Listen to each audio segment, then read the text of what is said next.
What's up, and welcome back to Nowstalgia Pod, giving you your weekly look at what's going on in pop culture. My name is Pat Sheehan, joined by my trusty co-host, Dave, the king of rock and roll, Martin Swagger. What's going on, man? Yes. Ain't nothing but a hound dog, my guy. How's it going? It's going all right. We watched the Elvis movie. We will be talking about the Elvis movie, as well as a couple of shows and albums today. But we're about to hit that summer lull, but we're still cranking out what we can, right? Exactly right. It's not too bad this year, the summer lull. TV slows down, and there's not as many movies as normal per the summer, but still a fair amount of music, and the shows that are coming out are shows I'm definitely into. So we'll survive. Basically, we just have to get to August, and then TV explodes, and we're Oh yeah. we're set. So, if you want to stay tuned for everything we're going to talk about during this summer lull, or when things start exploding in August, hit that subscribe button on YouTube.com/nostalgiapod. Go to Spotify and follow the podcast there, as well as follow our Nostalgia Best of 2022 playlist, where we are putting all the tracks that we love from the year and that we review on there.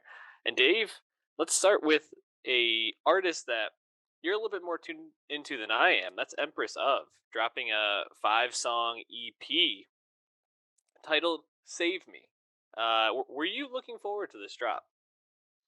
Yeah, I'd say so. I had been a fan of some of her past work. She's released 3 albums to this point. The last one, "I'm Your Empress of," back in 2020, and this is her first release beyond any loose singles since then. So I think anyone who had been aware of Empress of was definitely into her. The thing is, she's not super famous, not super mainstream. She's since left her label and is independent once again on her own indie label, Major Arcana. So I don't know if she's necessarily gonna get more famous going independent, but I feel like if you're in the know, if you know, you know with her music, because it's this kind of hard to explain, hard to put in a box dance pop, avant-garde pop music. She's got a pretty large body of work at this point, but I was a bit surprised almost with just how dancey a lot of this Save Me EP is, and that was a good thing. Yeah, shades of more recent Disclosure, shades of almost flume, type Mm. sound on this at times. I think Kept Up sounded a bit flumey at times to me, some of the synth production on that. And I was really just digging these 5 tracks. Makes me want to go back and dive into the rest of her work, because while you reviewed I'm Your Empress of, I did not listen to that album. So I'm very intrigued by these 5 songs, and while I don't think I loved every song, I think I came away being like, "Wow, there's probably 4 of those tracks I would go back and listen to again." Starting right off the bat with "Save Me," which I think is just absolutely fantastic. Yeah. The drums in that are just like amazing. They sound so spacey, but like the production around it, with like the strings, the Yeah. just Yeah. it sounds so incredible. Yeah, I love the title track "Save Me" a lot. I think exactly how you put it. The drums are very distinct, and then the very specific strings when they come in briefly, when they do, sounds awesome. This was the lead single for the EP, and I think that's a song that could easily blow up, given the right circumstances. I feel like that's a really engaging song. And what's really cool about Empress of, too, this has been the case for some time, is not only does she write or co-write all of her songs, but she produces or co-produces all of her songs too. Very talented, multifaceted artist. And I think listening to that song "Save Me," such big, loud production. It's like, wow, Hmm. really, really talented person to kind of have all that land. But I mean, it's not something that would be out of place on like the Calvin Harris album coming out in August Yeah, either. But you're yeah. not getting it from someone with all this huge backing.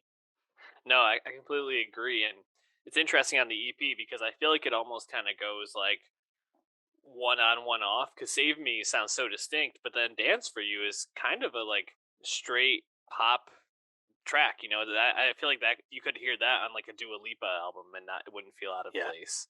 And then "Turn the Table" is a little bit I don't know, more unique, I guess. Like it's so like toned down, and she's Yeah. kind of whispering on it, but the clicking like percussion in the background really stands out as being something that you don't usually hear. And then, like I said, kept up the synths on that just remind me so much of like a Flume track or something. It's a lot more trancy, a little bit spacier. So really impressed. I think the only one I didn't like come away loving was "Cry for Help," which Mhm. is the last track on the EP, but I hope this is precedent for something bigger coming from her later on in the year because definitely want to hear more from her as soon as possible. Yeah, I absolutely agree. I think it's one of those things that if people stumble across it, it's like such a pleasant surprise because it's like I totally agree too. Of the 4 of the 5 tracks, really like sticking with you, but also being unique kinds of songs in their own right, and seeing that much variety and uh, presentation of talents on just a short EP is really impressive. Obviously, Yeah, absolutely. We're gonna be talking about Empress of whenever she's dropping new music, so stay tuned and follow that Nostalgia Best of 2022. But let's move on to Soccer Mommy, Sophie Allison, dropping her newest album, Sometimes Forever. And last time we were talking about her was 2 years ago with Color Theory, and we were a little bit late to the Sophie Allison train, I guess, in terms of reviewing. We did talk about Your Dog on our end of the year best songs list in 2018. I think it was an honorable mention. I might have put it on. I can't remember. But Color Theory, I think we liked, but I think we were kind of like, it didn't live up to some of the hype from the 2018 album Clean. So we were like, there's probably better things to come from Sophie Allison, but she's always putting out stuff that's interesting in that alternative rock space that is so dominated by women right now. Do you feel like Sometimes Forever stood out to you as Hmm. a alternative rock female artist drop recently? yeah. Well, I think that's the thing. Soccer Mommy's definitely held up as one of the new pillars, new paragons of indie rock. You know, obviously 1/3 of Boy Genius alongside. Uh, wait, is she in Boy Genius? No, she's not in Boy No. Genius, but she's like a contemporary of the trio in Boy Genius, right? Yep. And I think for me, Your Dog you mentioned off the debut, really impressive. Coming off someone who made like demos at her college dorm room, like Maggie Rogers. Like the origin story is pretty famous at this point. And Color Theory, while I was a bit up and down on it, I did love Circle the Drain, the biggest Yeah. hit off that album. That was in my top 10 of 2020. And I think the reason I like Circle the Drain so much is that it's indie rock at its lightest, at its poppest in sound, even if lyrically it's still pretty dark, pretty sad girl, as we come to expect from Mm. this sort of thing. So going into Sometimes Forever, the third Soccer Mommy album, but like she's so established at this point for the kind of artist she is. It's like, wonder what this is going to be like. And while I did not find it as enjoyable to my personal taste, I was definitely impressed with how unexpected some of the developments are on this album, and I think that's really cool. Sophie did not play it safe with this at No. all, and that's obviously commendable.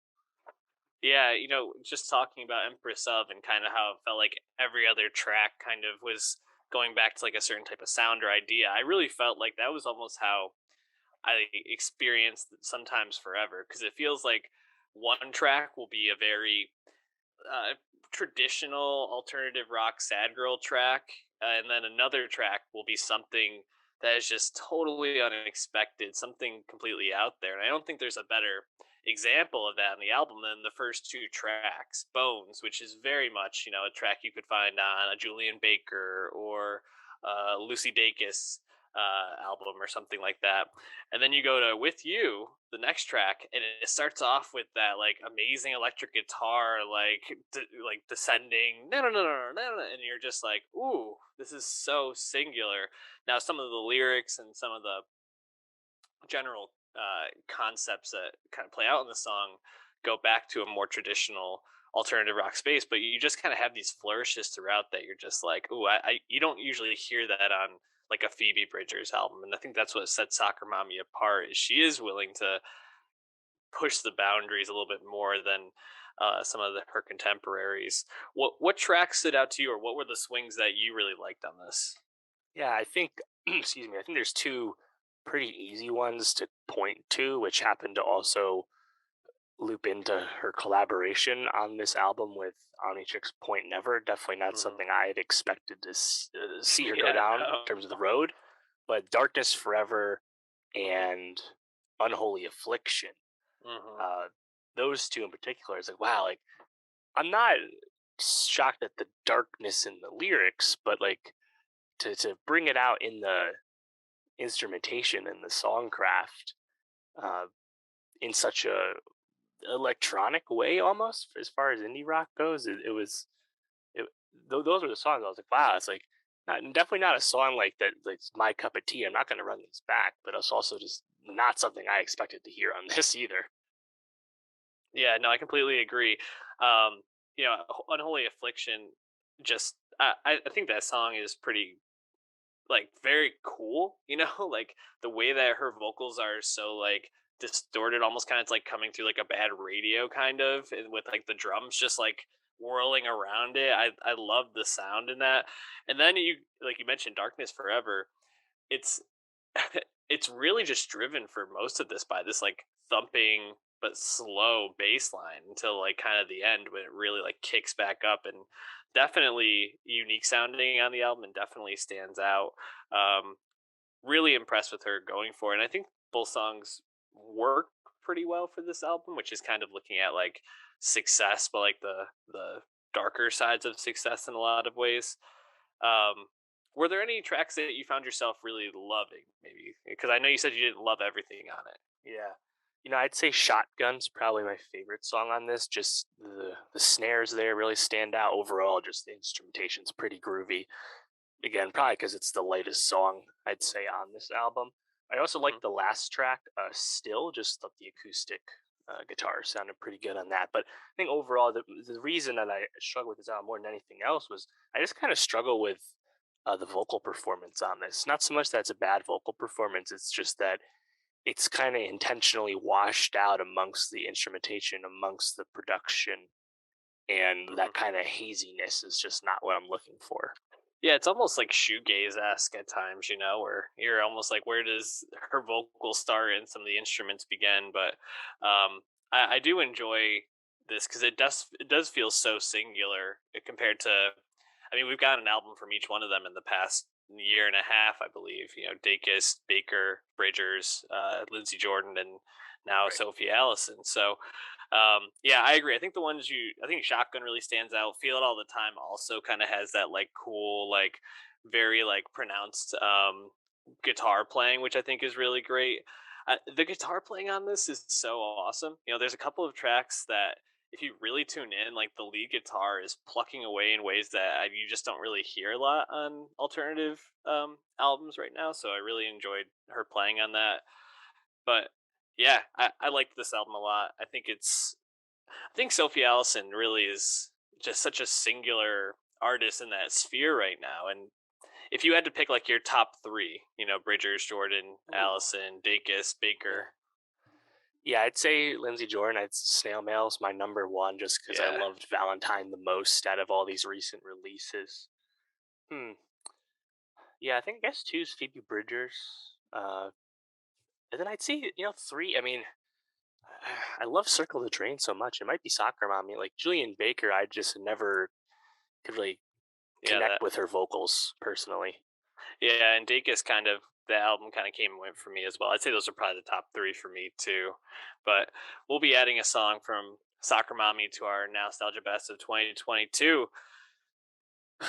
Let's move forward to Lupe Fiasco, who, man, I feel like Lupe Fiasco is one of the most consistent and reliable artists in hip hop right now. Probably not one of the most played or highest grossing artists, but Right. just like every couple of years puts out an album that is just really, really solid. And you're like, oh, I love some of the ideas in here. I kind of love what he's going for in here. Yeah. And I think that continues with this most recent. release, which just Drill came out this past music in weekend. Drill Zion. Music in Zion. Um, we talked about Drogus Wave, but man, that album kind of, I don't know. I don't know. It just doesn't like it doesn't sit with me the way it did in that time, and I'm wondering why maybe it didn't age with me as well as I thought it would. I Mhm. don't know if it aged poorly. It just hasn't really like been an album I come back to. Do you find yourself listening to Drogus Wave a lot? Yeah, well, I think Drogus Light, Drogus Wave, and now this new album, his eighth album, Drill Music in Zion, they're all kind of a piece. And you could throw in the House EP he made with Kalen Ellis from 2020 as well. All these recent, like late period uh, Lupe records, I kind of think about them all in the same way because Lupe has really found himself in terms of the intent behind his lyrics. It doesn't mean the lyrical message of his songs always lands or is always 100% like well communicated, but he's very clearly has a point of view on things, and you know that if you follow him online, like he has things to say, and he's gonna go about them. He's gonna talk about them, and I think Drogus Wave, there's a lot of like high-minded, big thoughts. Stuff we would associate with like To Pimp a Butterfly, Kendrick Lamar, or something. In terms of race relations and like the history of slavery and all kinds of things, honestly. And I think sometimes Lupe, those ideas might get in the way of like enjoying the song, but on other songs too, or maybe he uh, takes a step back from that, you get something that's so brilliant, like Stack That Cheese off Drove Us Mm, Wave, which was a amazing banger, but also a really right. thoughtful sequel song to Hip Hop Saved My Life, one of the biggest and most celebrated songs of Lupe's early career, right?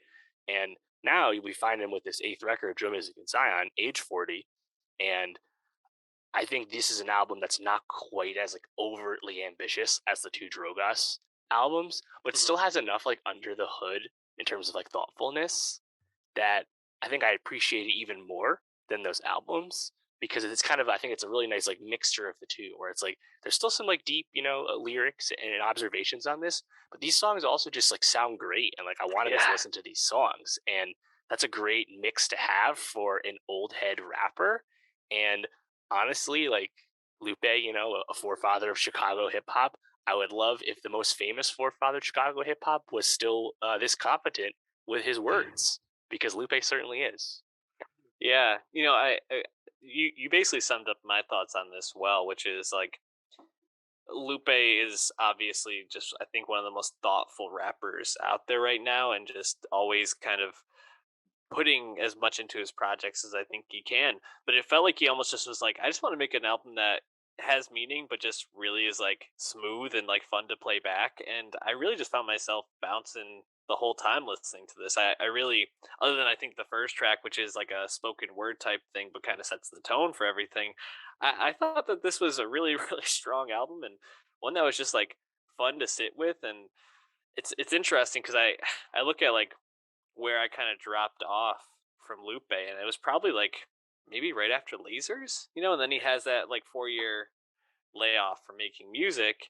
Now we've gotten 3 albums in the last 5 years, and it's just like nice to see him kind of back making music that is like fun to listen to again and just feels so confident and like so grounded. It feels like he's really found his stride at this point in his career. Right, and I think he's so far removed from the Lasers era, both before and after, in terms of issues with the label, but also trying to make more pop, mainstream commercial music. Mhm. You know, the show goes on is Yeah. so different from all these late period Lupe records. But I think everything's Tetsuo and Youth in 2015. I think it's where he really started to find himself, and I still think Tetsuo and Youth is probably the best of these late Lupe records and one of his best albums. But I think Drill Music and Zion, it's such an awesome like distillation. Like I think he really kind of refined what he's been up to, and I think it's a awesome. It's a short listen, but like it's an awesome like I think entry point for this era of Lupe.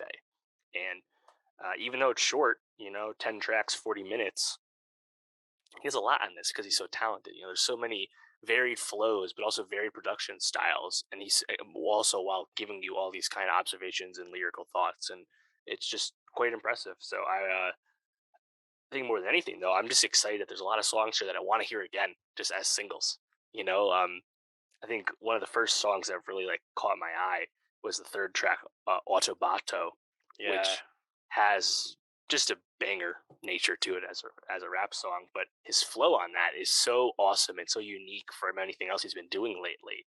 And there's still like all this really smart, witty wordplay on the song too.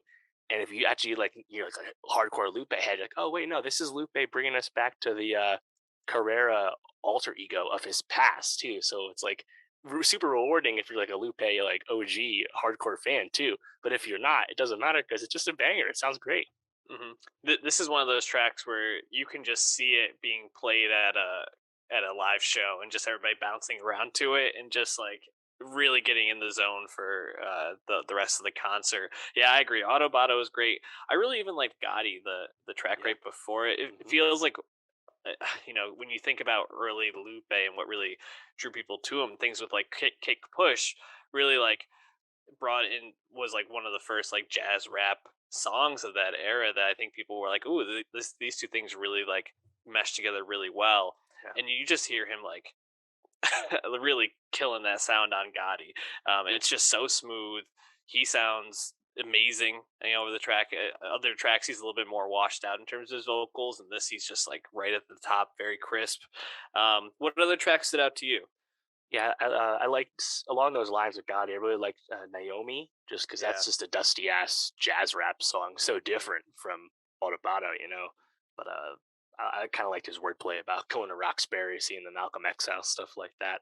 Um, Miss Mural, I think, is quite notable just because kind of continues the trend of course, his famous track Mural on Tetsuo and Youth, and then Mural Jr. on Drogo's Wave, another entry in the Mural run.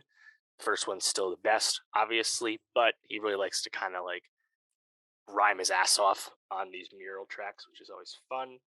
Um, I thought the last track too was pretty cool on Phonem, on Phonem, which I mean, I forget how he says it, but rappers die too much.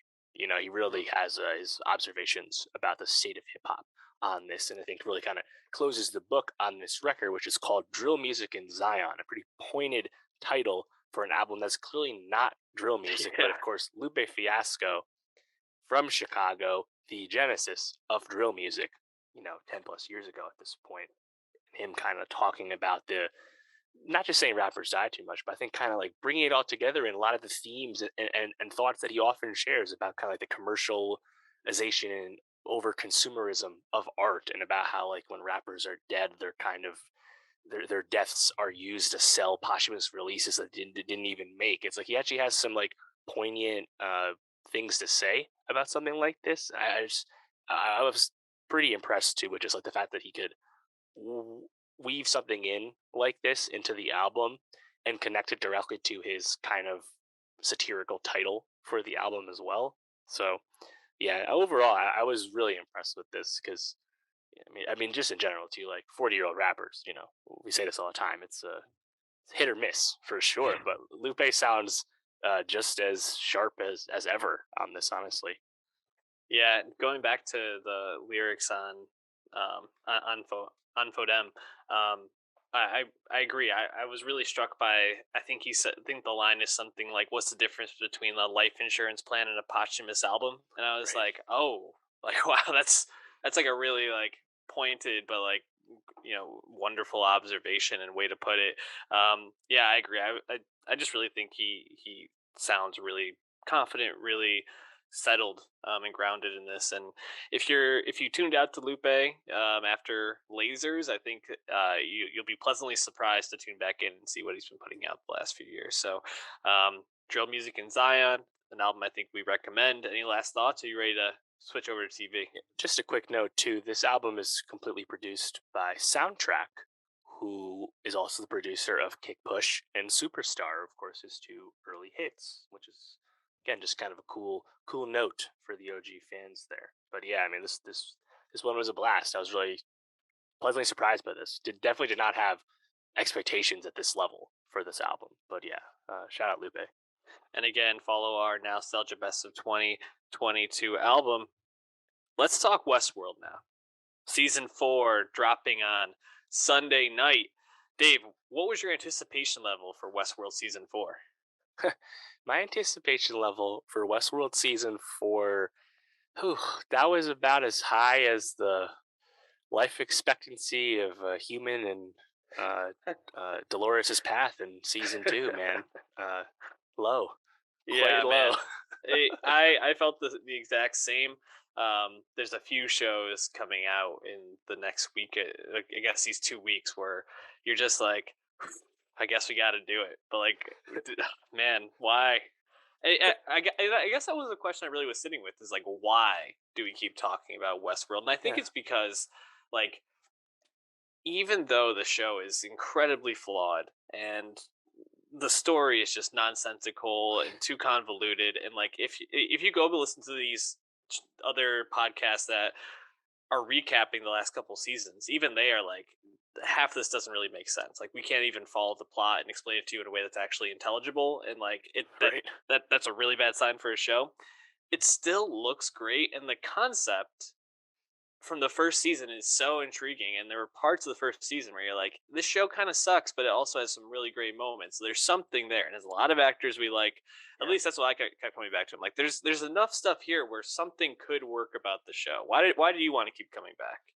Yeah, I think that's a big piece of it, right? It's a huge production. It's an HBO production. You have so much talent, and by and large, the big A-list talent we have in here, they're all doing great. It's Yeah, on the other hand, though, sometimes it's just like Jeffrey Wright. He only can look confused so many times. It's not his fault. He's doing his best, being yeah, Bernard slash Arnold. It is what it is.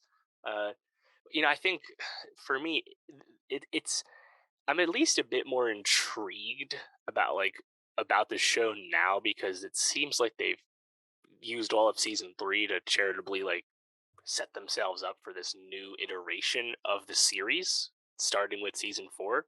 And it's kind of a more overtly science fiction show, and we've kind of moved beyond the simple log line of Grand Theft Auto, basically in real life, which is what the Westworld going to the park phenomenon was in mhm, season 1.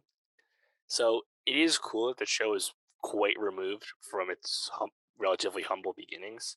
But like you said, I think that the plot is just God. It's quite incoherent, man. And I think what was so frustrating about season 3 is that it was intentionally obtuse mhm, and not actually effective storytelling. It was just unclear what you were supposed to think when you watch things and what you were supposed to invest in.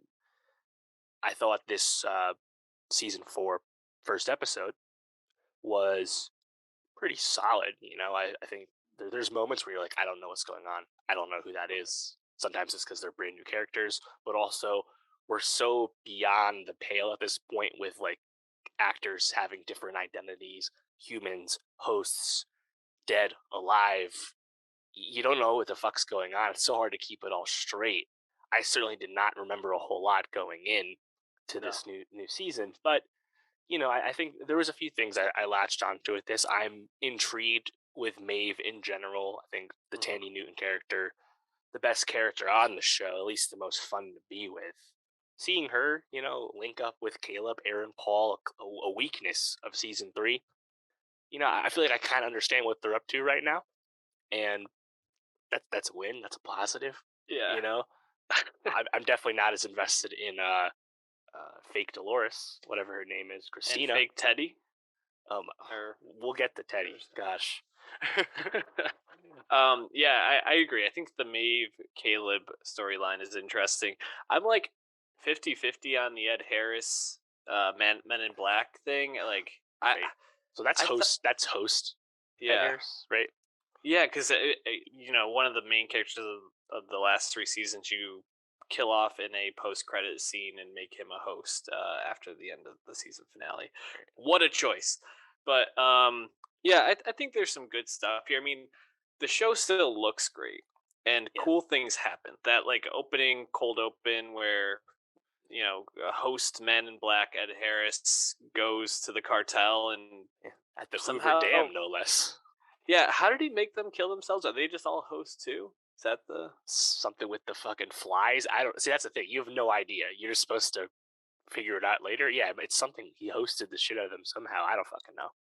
Yeah. I guess yeah, I guess those flies maybe are supposed to be like making people into hosts. I think that's the thing. The only person we know in the show who is definitely not a host at this point is Caleb, right? I'm pretty sure he's the only human. Correct. Yes. Yeah. And so he's like the Jesus of this show kind of thing. I really don't know.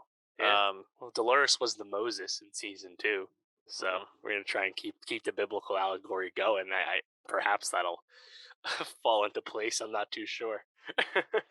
Yeah. So I guess like what else about the first episode intrigued you? Did you like? Did you think worked or not? Well, I remember that Tessa Thompson is on the show, and I'm just a big fan of hers. And I actually Yeah. thought, Tessa did her best in seasons 2 and 3. She really chews on the scenery and has some fun. I thought it was the Charlotte character who's now just like corrupted by Dolores, so it's fake Charlotte. We haven't seen Hmm. her in this new season yet, but her as the kind of entryway avatar into this like more corporate Delos world beyond the parks in Westworld, I enjoyed.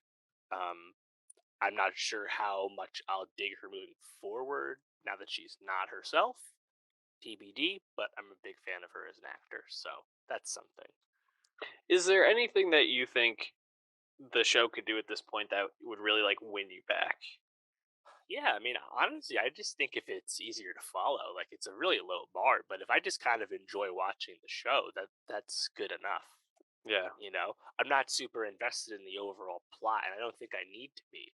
But just making it a bit more legible, I think, would just go a long way in making it more fun to watch and talk about. You know, but I think there's just kind of fundamental issue when, as this first episode ends with Teddy coming back, looking for Dolores. Of course, Teddy killed himself early on in the show, and like, there's just no emotional weight. There's no gravity to Teddy coming back because the show, via other characters, just kind of like killed off like those kind of emotional stakes. Like, how many times did Maven and Hector Hmm. leave each other because Hector died or something, right? Like, you keep bringing people back, whether they're different characters or not, but like they look same actor, like it just doesn't land. And Yeah. I'd almost wish the show would like stop going down that road and just try and do something else, something maybe it's just something simpler, but like that's why the Maeve Caleb stuff I think is pretty interesting, at least right now, because you know, the Maeve's daughter and Hector is like kind of not involved right now, and it's just kind of a revenge plot against host Men in Black, and then they just want peace and to be with themselves and their family. Huh? I can invest in that. That's an easy to understand conflict. Yeah. Yeah. It's a hard line, right? Because when Maeve is in her whatever it is bunker or like little cabin in the woods where Right. she's hiding out right now, and she's having flashbacks to Hector. Um, you know, when you think about it, you would say, "Oh, if someone had to experience losing the love of their life over and over and over, that would be really, really painful." And I can understand why that would be a hard thing to watch. When that character is a robot, it becomes a little bit harder to really, I think, sit with that and just kind of like find the emotional stakes in it. And maybe that's because I don't empathize with robots. I don't know, bro. But it didn't work for me. But I did really enjoy when Maeve has that shootout in the woods. I thought that Right. part was pretty cool and like pretty badass. I guess I enjoyed a lot of the action scenes in this first episode. Right, and I think that's another thing too. It's like in the past, a lot of the set pieces have been really good, and because they're so big and so extravagant, and that's Hmm. something else that's like fun to be with, especially as this show is kind of getting even more overtly science fiction. So that's something to look forward to as well. Also, I think like the setting of this first episode with when we're with Dolores, fake Dolores, it's New York City, the Hudson Yards, the High Line area. Like, oh, okay, we're gonna be in like futuristic New York. That's nice, I guess. Yeah, Yeah, I but mean, yeah, we just gotta see what their ambition is with this season because we've seen them crash and burn with lofty ambition before, and we've seen them deliver kind of mixed results with so-so ambition when season one. So I don't hold it up as like some prestige masterpiece. It's more about not knowing what to expect, but at least hoping that I can understand what it is that I'm not expecting when I see it. Yeah, I will say it looks like reviewers are finding this season better than past seasons. So maybe some of these setups in the first episode really pan out and play well. We'll talk about it when we get to the end, but I think that there's some stuff to like from this first episode, some stuff to maybe just still be scratching your head at, but we'll see. Let's move forward to another premiere from just yesterday, actually. Only Murders in the Building, season 2.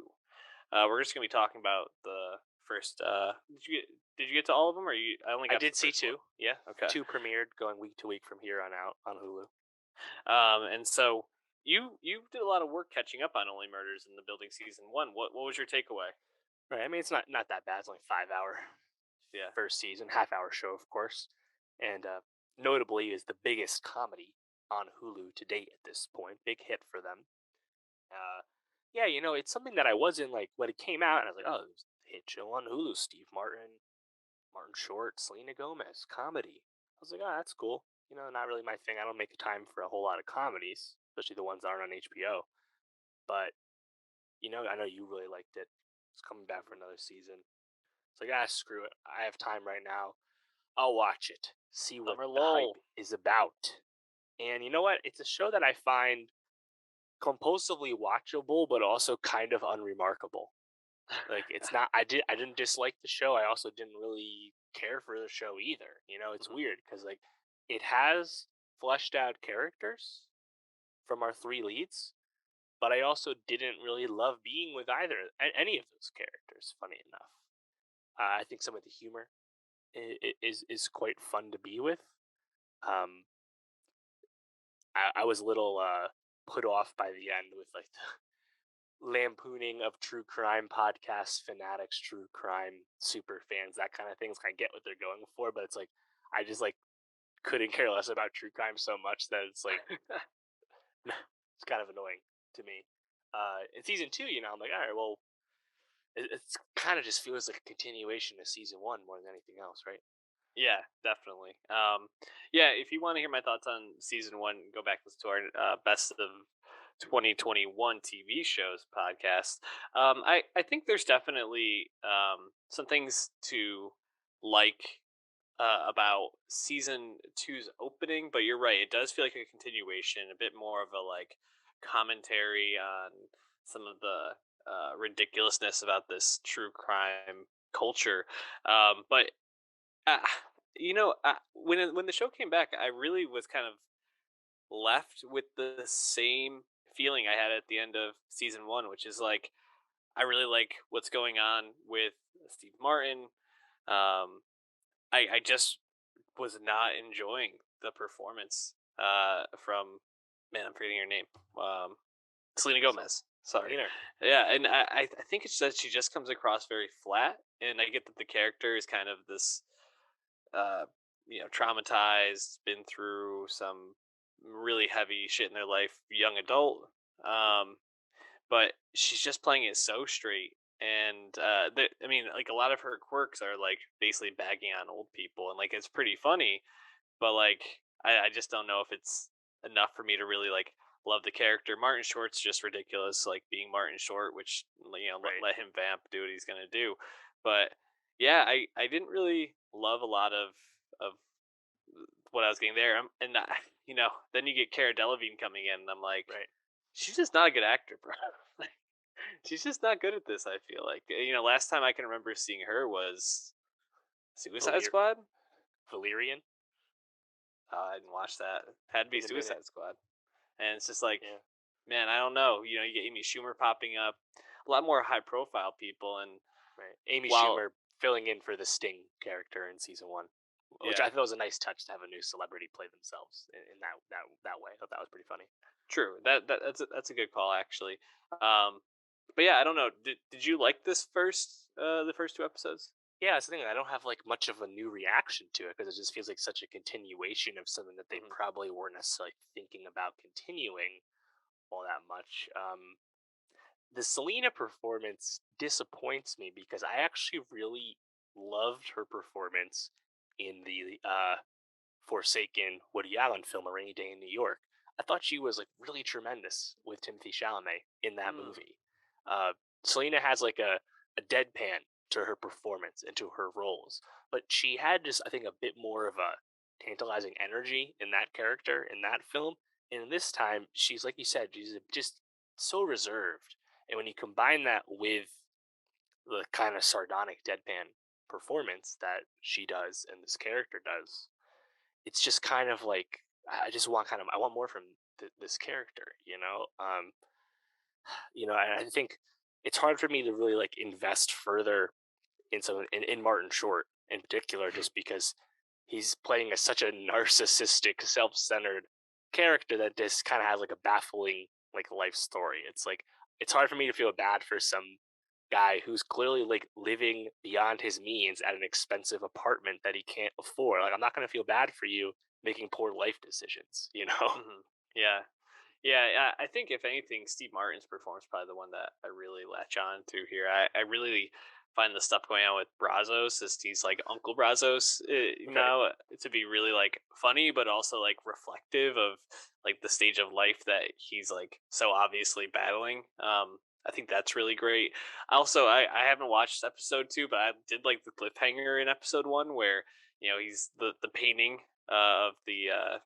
tenant or the president of the board who was killed is hanging up in his apartment, and then he says it's his dad who's in this erotic painting. I'm very intrigued to see where that goes.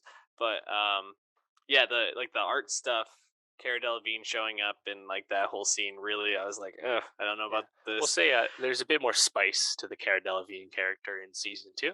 So I'll Episode leave two. it. Okay. Episode two. I'll leave it Yeah. at that. All right. Yeah. Looking forward I mean, to. the Oliver one-liners are kind of fun, but like Mhm. I think there's like twice they make like a millennial joke, and it's like just kind of annoying because I feel like this Selena character. Actually, no, she's playing her own age. I think in this character. I Either way, think so. Yeah. but yeah, yeah. Like I said, it's kind of just it's a bit unremarkable to me. Like it's not like the funniest thing I've ever seen, nor is it like the most expertly conceived concept. It's like it's kind of funny that this is Hulu's biggest comedy. Well, comedies, this is the state of them right now. Like you mentioned, unless it's on HBO, or it's Abbott not What We Elementary. Do in the Shadows. Like it's pretty rough in those waters. I mean, one of the biggest comedies we haven't talked about is yeah, Elementary, and again, that's just one of those talking to the camera, mockumentary type shows, and it's like Workplace sitcom. yeah, just very down the middle. So I think there's a little bit more to that show because I've seen the one or two episodes of it, and they definitely get into some more thoughtful topics. But yeah, uh, comedy's not where it's at the moment. But I think if you like comedies, this is like Dave said, very watchable. So got some time to kill, you can fill it with that. But let's move forward to a show I'm much more excited to talk about. Obi-Wan Kenobi finishing its first season, maybe only season. We don't know quite yet. Conceived as a limited series, as they said. Dave, I mean, you're a big Star Wars fan, I'd say. Big Obi-Wan Kenobi fan. Big Ewan McGregor is Obi-Wan Kenobi fan. Yes. Where are you left Hmm. after this season? Are you still as big of a fan? Are you still big on Obi-Wan? I'd have a hard time listening to someone tell me they somehow like Obi-Wan less from the Uh, movies, less because of this show. Like that's a bit extreme to me. Through the No, first half of the season, people thought he was being a little bitch boy. They thought they had made him non-masculine or something along those lines. yeah, I don't respond to those people. Uh, yeah, no, I think I was satisfied because some of the things I wanted to see most on Obi-Wan Kenobi, which is by its existence, a fan service enterprise.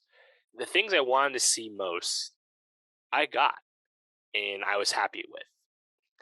And it's been a bit puzzling to me to see a lot of reactions, a lot of professional reactions to this series as an example of like Star Wars stuck in the past, as if that was not the only outcome of this whole show, which is about the time between movies, between two of the two most famous characters, almost in this franchise. Like, I don't understand like these like high expectations for Star Wars giving something new. This is not The Acolyte coming soon to Disney Plus. This is not even The Mandalorian. This is Obi-Wan on Tatooine getting off to some adventures before he eventually meets Luke. Like, what else did you expect was going to happen? So having those expectations properly set, in my opinion, the things I did get, the things I wanted to see, I was pretty happy with.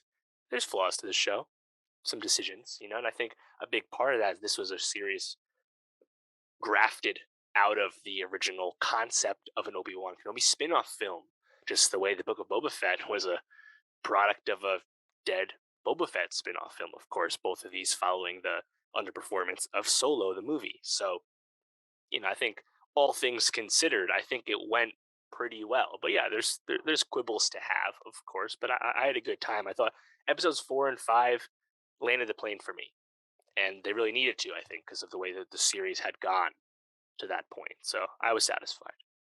Yeah, I left satisfied, but with some definite questions. I think definitely the strongest parts of the season are when the Obi-Wan and Darth Vader slash Anakin's relationship are being explored. I think when they lean into Obi-Wan versus what's her name, Reva, yeah, Reva, or Obi-Wan with young Leia, that stuff was not nearly as fun or compelling to be with. And I think if anything, him interacting with Luke and Leia as children just adds questions to the Star Wars canon. That it's just like they're rewriting this stuff all the time. They obviously don't really care about all this stuff heading up, and they're like, it's a story, it's movies, like whatever. But it definitely is like a little confusing when Leia and Luke are both like, huh, you were on Tatooine this whole time, and you never met him until now, but like, you knew Ben. Did you know Ben? Like, no one was like, Yeah, they call him Ben, but then right. Well, I think Luke knew of old Ben, but like, yeah, whether they had met was kind of nebulous. But I mean, this is 9 years before A New Hope. I think everything's still pretty legible in terms of the continuity, but that's why I don't want a new season of this. I just don't think there's really anything to gain beyond the emotional, cathartic moments that are the highlights of this series. There's nothing left to gain anyway from a new season, but also, as you're saying, continuity in canon is just too fixed at this time that just constricts your storytelling. I just don't think there's anything like left to retread, you know. Uh, but yeah, I think that was also like a challenge. It's like, some people have these canon questions. I was like, that was kind of inevitable that when you made this show that was going to come up in some way, you know. I don't think most of us didn't see Leia coming, and I also didn't think her role would be as big as it was. But I think for the most part, they kept it pretty straight, Uh, I think the Riva arc is obviously been one of much discussion, especially because Moses Ingram has gone through a difficult time, unfortunately, due to people going beyond the pale in terms of discussing her character and just being overtly racist and abusive to her, which is obviously unacceptable. But overall, I was pretty satisfied with the Riva arc. I think the perhaps the biggest weak point of it is her actually going to Tatooine at the end in the finale and like chasing after Luke before she kind of totally. uh, realizes that that's not what she's about anymore. I get why they did it because they're kind of setting her up to be used down the line if they want, but also don't you think in episode 5 would have been actually like even more satisfying to see her actually just get killed by Vader after Vader completely punks her? Like, I thought Vader in episode 5 was so satisfying, just like he was in episode 3. I think they really nailed it once again in showing Darth Vader and his power and his mystique on screen in the series, but like having him defeat Reva just with the Force, not even really having to engage her with his lightsaber. It's like awesome to just see that use of power, just like the way his brute strength was used in Episode 3 to overpower Obi-Wan when he was, uh, rusty in terms Hmm. of the Force and whatnot, right? But I feel like they kind of like had all the payoff with Reva in Episode 5, and we didn't actually need to see her go to Tatooine. You know, I actually was like a little shocked when I like saw her on Tatooine. I was like, really? Like she's still? I guess that Joel Edgerton wouldn't have just signed on to like have right? a couple lines. Owen's He got to needed to do have something. something. Yeah, and Baru, put some Exactly. respect on Baru's name, but yeah, I thought that didn't work at all. Honestly, and I agree. I think it would have been a fine ending for Reva as a character. I didn't hate the character. I think I didn't know if I loved the performance in it, but or by Moses in it, but um, I the hate that she's getting is absolutely ridiculous, and just why people hate this fan base so much. I definitely loved seeing Vader show his power, and I really liked, even if the final episode has some flaws to it and some things that you can nitpick, having Vader lose to Obi-Wan in the way that he did, kind of tying together this flashback fighting sequence where it just kind of shows how like Vader is not this like tactical person. He's like fully emotion driven, and Right. Obi-Wan knows how to use that against Exactly. him. So it's so well, but then you get that moment where he breaks the mask and he goes like, "You didn't kill me, I killed me," or something like that. Whatever the Right. line is You exactly, didn't but kill Anakin. I did. yeah, that's right. It's just really like satisfying, really good stuff. And I was like, yeah, you know what? That if it nothing else, these last like 3 episodes with the Vader Obi-Wan back and forth is really cool. I agree. I think Episode 5 was really great. That like kind of like bottle episode at that base, I thought was awesome. Hmm. And if anything, if there's any character that's gonna like have a offshoot of this that we didn't know before, it's got to be O'Shea Jackson, right? Roken's coming in Andor season 2, right? 100%, 100%. Homie Roken. Yeah. Yeah. Yeah. I think some of the best writing with the show, and the writing's been criticized, been uneven. I think some of the best writing though is a lot of these original lines between Obi-Wan and Vader. There's Mhm. times where they use lines from the past, like "I'll do what I must," and then you will die. Like there's lines you recognize before, kind of used in the same way. But when there's some of the more original lines, like in Episode 3 when they first meet and Vader overpowers him and basically rakes him over the coals, uh, Literally. he's like, Obi-Wan's like, "What have you become?" And Vader says, only what you made me." I was Mm. like, wow. Then to have them call that back in the finale, and Vader basically take him off the hook and be like, "No, I did this to myself. It's all me." But you have that interspersed with like Hayden Christensen dialogue because the mask is damaged. Yeah. I really appreciate that. I thought Ewan McGregor was really tremendous in those emotional scenes.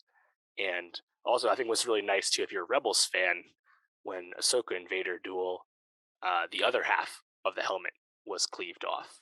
And now when Mm. Obi-Wan and Vader duel, it's of course the opposite half. And then in Return of the Jedi, Luke is the one to remove both halves at the very end, of course. I like that symmetry.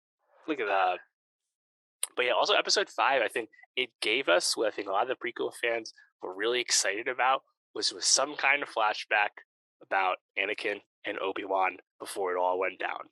Right. And I absolutely love that. I like stood up out of my seat and like my mouth opened when we start with that scene in that episode. And of course, that episode also is where we get the awesome Vader versus Reva stuff. The reveal that the Grand Inquisitor is in fact alive, for the non-rebel heads who weren't aware, weren't sure.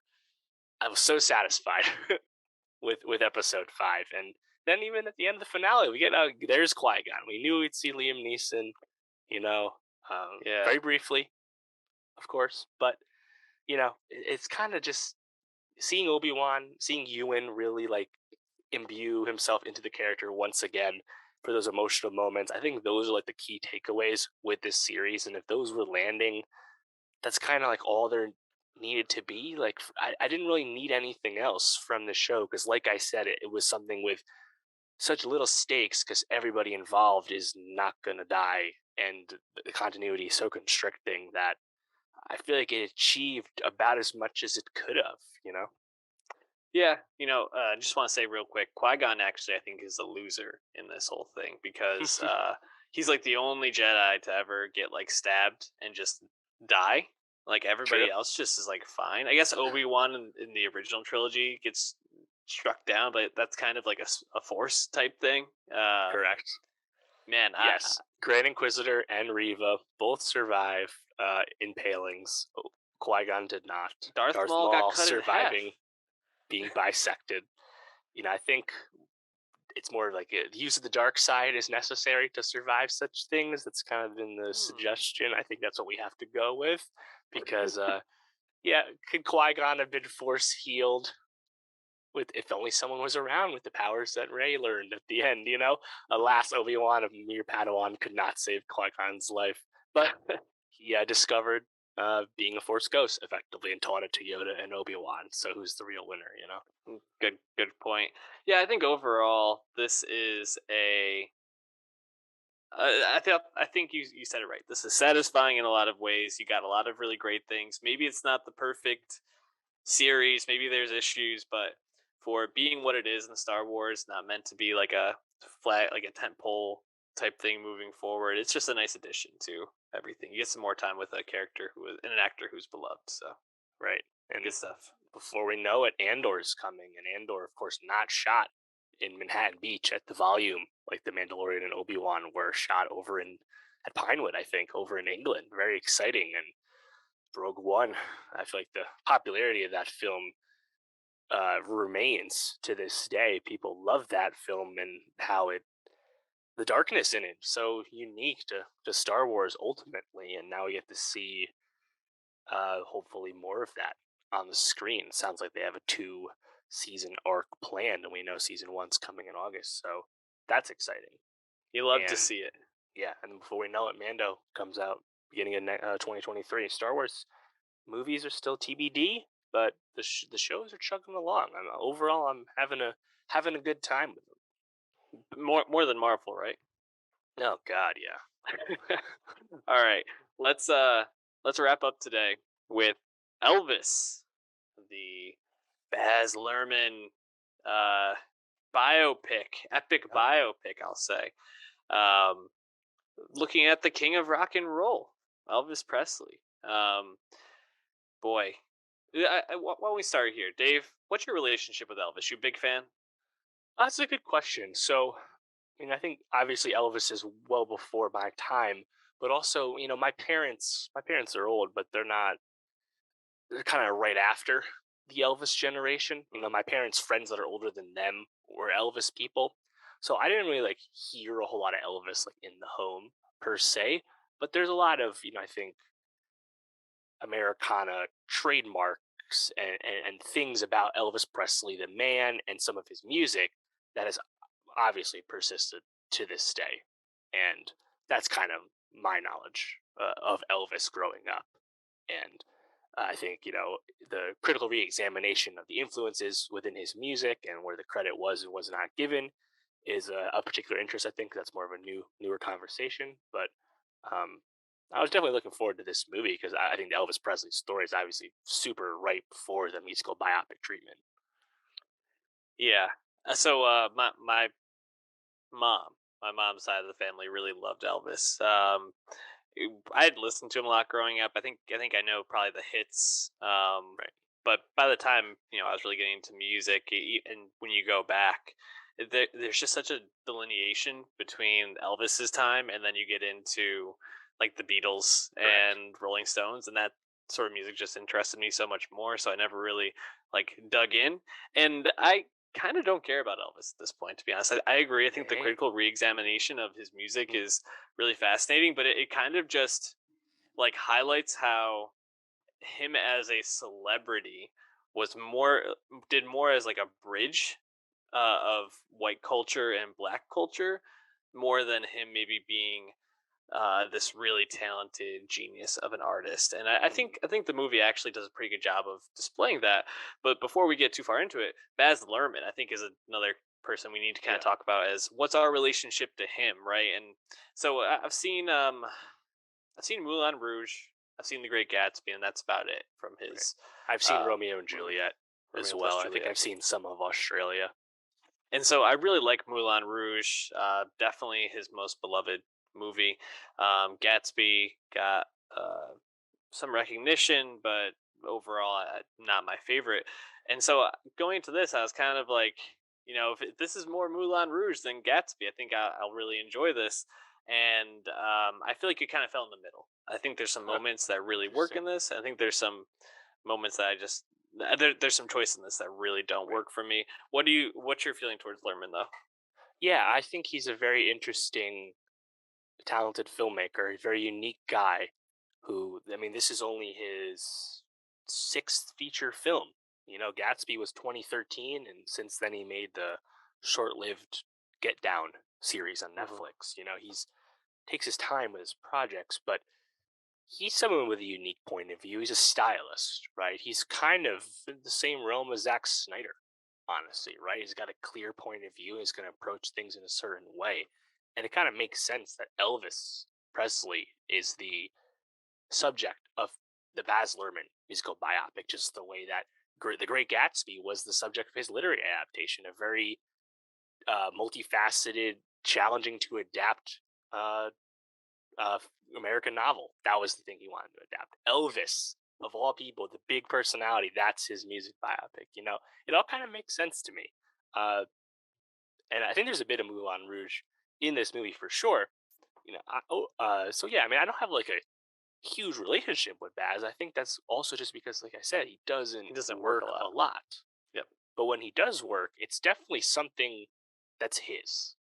And I think that's pretty commendable that he is a filmmaker with a unique style and vision, even if sometimes that can get in his own way.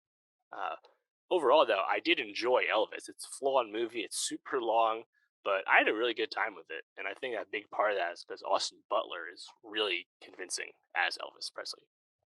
Yeah, I think Butler's performance is really great, and I think the really hard part about the way that the movie is told, that the plot of the movie is told, is that it should have just been Butler driving the story, and instead there's this choice to make Tom Hanks as Colonel Tom Parker, Elvis's manager, the person Right. telling the story. Now that is a very Lerman choice from my understanding of what I've seen, and he does like to have kind of this like narrator type figure who's not the central character to the story but kind of telling of this broader Hmm. figure in the story.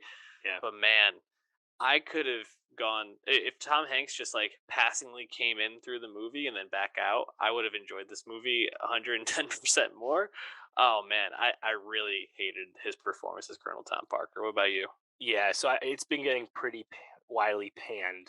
And yeah, I thought it was a poor performance. He's just kind of doing a peculiar accent for this Mhm. character. Of course, the Colonel was it the Dutch Netherlands? Yeah, American.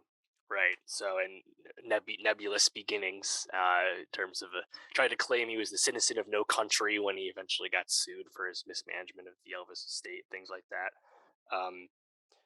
But yeah, there's just so much of the Colonel, and it's frustrating because often it kind of retreads ground, the scenes with the Colonel, because you kind of already get it.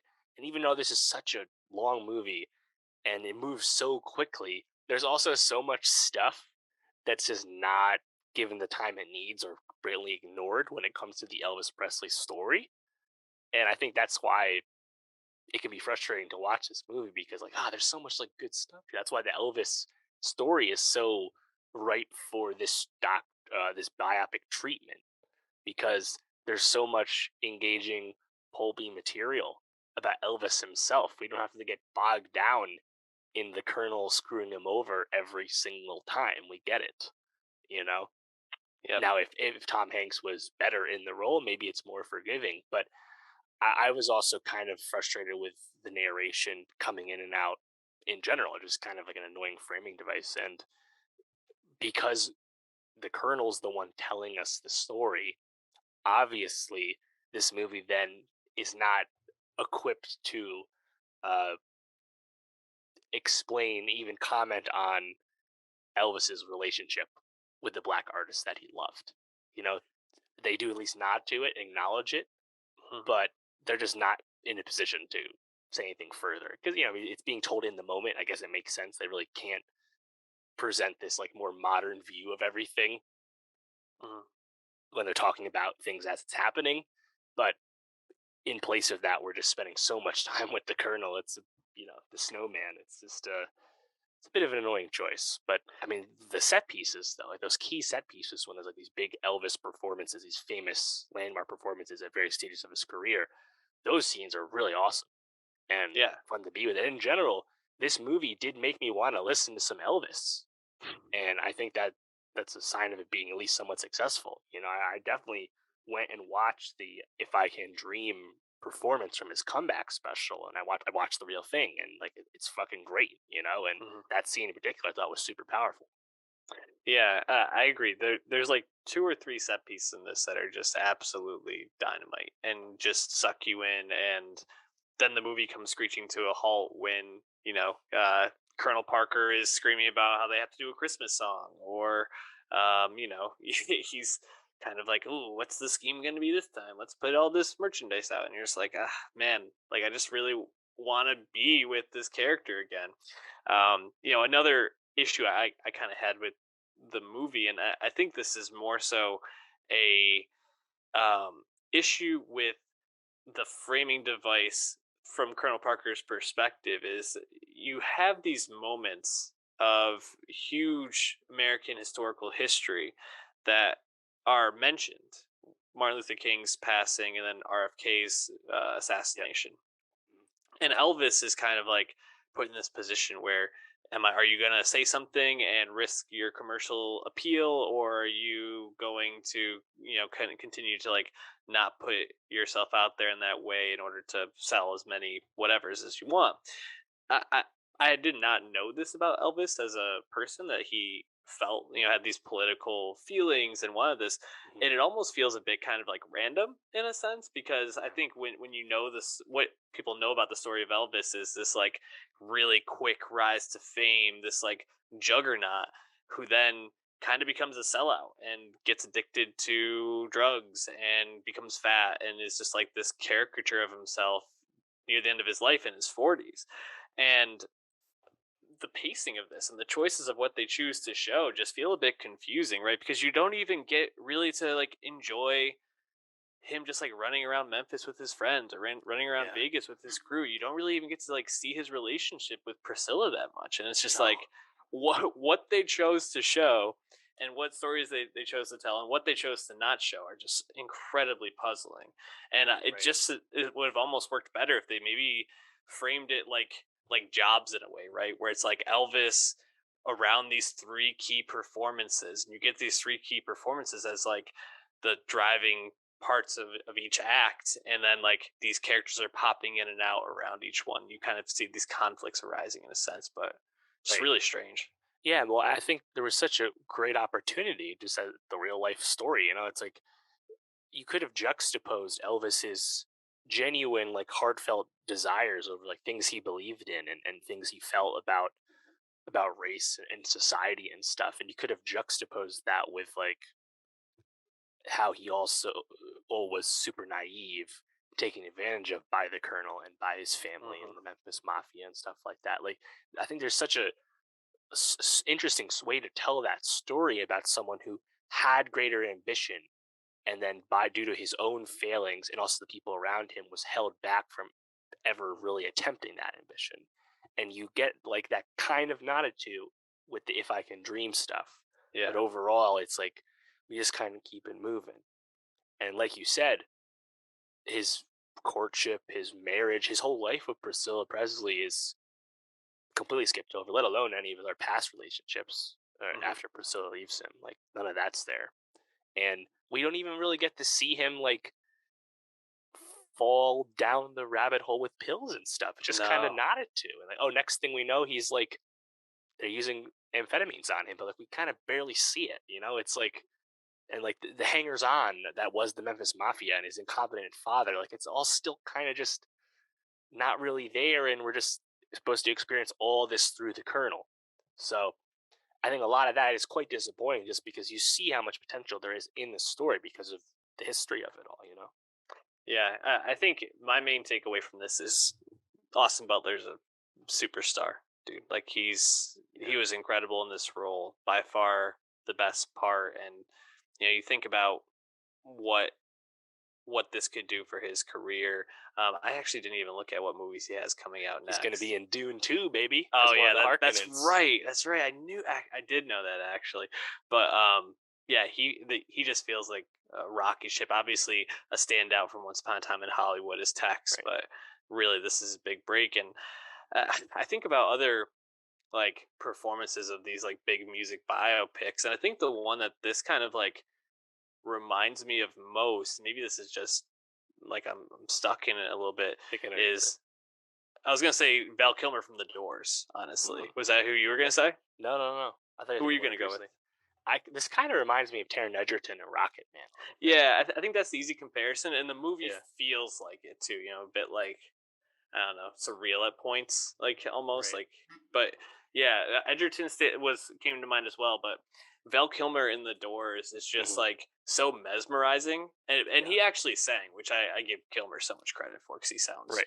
really Yeah. great. To Butler's credit, out of necessity, he sang all of the '50s songs because the recordings of those songs are not high enough fidelity for the film. And Crazy. then he sang for the later stuff, but there was also a lot of digital use of Elvis's actual recordings. So it's still far from Bohemian Rhapsody, where Rami's just doing lip sync karaoke stuff. So yeah, I mean, I think Butler, for someone who's 30 years old and has been a bit of a journeyman, post Nickelodeon, like he hasn't had anything super big. The Tex Watson performance in Once Upon a Time in Hollywood is clearly his biggest role to date, and that's still a supporting role. To have him beat out Harry Styles and Miles Teller and Aaron Taylor Johnson and Ansel Elgort for this role, and then crush it in the way he did, I think definitely is a star-making performance. He's also going to be the star of the Apple series Masters of the Air, which is the sequel to Band of Brothers in the Pacific that's been filming last year. So between that and Dune, we're going to get a lot more of Austin Butler. Now, Baz Luhrmann, of course, probably, who knows how long we have to wait for him. That's the way he moves. He said his next thing is expanding Australia with the additional footage that was cut into a 6-part series onto Hulu. It's like, didn't see that coming. Yeah, no. But do your thing, my guy. Yeah. Yeah, I think, like I said before, this movie almost nodded to the black influences of Elvis more than I expected. Like, you have Kelvin Harrison Jr. always livening things up whenever he's on screen as BB King, and you also see Little Richard and Big Mama Thornton and stuff. And Arthur Crudup, played by our guy Gary Clark Jr. Hell yeah, yes, man! shout out Gary Clark. Yeah, and like you see them there, right? And like you see like they do a good job showing that, like, yeah, Elvis was just kind of like, he was about that Beale Street life, and like people used to belittle him and make fun of him when he was nothing, and like due to obviously the racism of the time and all that stuff. But like that was his thing, and I just wish there was kind of a more succinct through line to that. But yeah, like a few of his conversations with BB King, but I think that's just something that's kind of outside of Baz Luhrmann's grasp, unfortunately. And also, like we said, the movie, due to its framing device with the Colonel, just really can't discuss that anymore, because obviously the Colonel would not have that perspective. So, how'd you feel about hearing some of the soundtrack? You heard Doja Cat, you heard Denzel Curry, a bit like Moulin Rouge, bringing contemporary pop music into its musical, I guess. But it was kind of like random to me, like when I first started hearing Doja Cat as Elvis is walking up Beale Street. I completely agree. I didn't really work for me. It was definitely a choice, but yeah, did not work at all for me. Overall, I just really did not like a lot of this movie. I think there's really like those three key set pieces that probably saved it from being a total wash. So, and Butler's performance, obviously, but yeah, I don't know. I don't want to move off the movie if you have more to say, but I did have a question as like a final thought on it Right. for you. So, did you have any other comments? I think it's just nice to see that this movie was successful at the box office, winning the weekend, beating out Top Gun, beating out Jurassic World. Not too long ago, In the Heights and West Side Story and Dear Evan Hansen all bombed to various degrees, and we were like, "Huh, is the musical biopic, musical film for adults dead?" Well, no. I mean, to see Elvis succeed in this way, and Elvis, not the most contemporary figure, still, but that's a nice sign for the overall health of the box office. So that is nice to see. Who's the artist at this point that you think you want to see a biopic about? Gosh, yeah, it's a great question. There's so You know, many documentaries now. It's like, I know I don't want to see the documentaries though. yeah, It's more fun. I still haven't seen Get On Up when Chadwick Boseman played was it James Brown. yep. Like once in a while, there's ones that kind of sneak under the radar like that. Yeah, I mean, Walk the Line is obviously so famous too. Like Hmm. when you nail these with great performers like that, obviously Joaquin Phoenix, like there and as Johnny Cash, like there's such richness for this as like a movie form. You know, Hmm. I feel like it has to be someone where the story is told, right? So you really can't be super contemporary, right? And I feel like Elvis's closest peer in terms of best-selling solo artists of all time, his closest peer is someone who would have been amazing for this, if not for other things that happened in his life. That, of course, is Michael Jackson. So, mm, like, who is kind of like next down the line? You know, I don't have anyone that comes to mind, honestly. I mean, there's obviously people, but like, I it's don't know, really like interesting the to Rolling think. Stones or something. I don't know, like Yeah, anything like the '70s. There's so much fun stuff and the drugs and the girls and everything and the yeah. classic rock. Like I guess that's an obvious thing, but I'm not sure. I feel like there's potential to maybe see a Kurt Cobain type Yeah, documentary it's a in good like the call. near future. But I think the one that I would like to see, although it could really crash and burn quickly, would be like a McCartney Lennon type biopic where it's kind Mm, of like juxtaposing their relationship. Um, right. yeah, It'd it's be just so awfully hard. ambitious to try and do that right after the Beatles get back, getting That so well received and being so exactly. popular. Yeah, but that's the one that definitely intrigues me most. I could maybe see them. Uh, Stevie Ray Vaughan didn't quite get there. Maybe a Jimi Hendrix one, Right. with like Woodstock or something like that. I And think would like, be and I cool. think I think they've tried this before too, but like, Yeah, I'm sure they have. right. So I mean, recently we had Queen, we've had Elton John, Hmm. but not going to do Michael Jackson. Oh, there's the Madonna one's coming up, right? That's Julia Garner right. was just cast. Yep, Obviously, that's that's a a good one. great subject. Oh wait, we just Stevie had Aretha Wonder. Franklin, which was so respect. Um, did they? I think they're doing a Whitney Houston one too at the show. That'd be a good one. I'm sure they are. Um, yeah. I'm just trying to think if there's any other artists that come to mind. I think Yes, rap is interesting too. Naomi Aki as Oh, Whitney Houston. I Want to Dance with Somebody comes out this Christmas. yeah, that'll be good. Well, I'm sure there'll be some, but just wanted to hear your thoughts on that. We should wrap up there though for this week. What do we got for next week?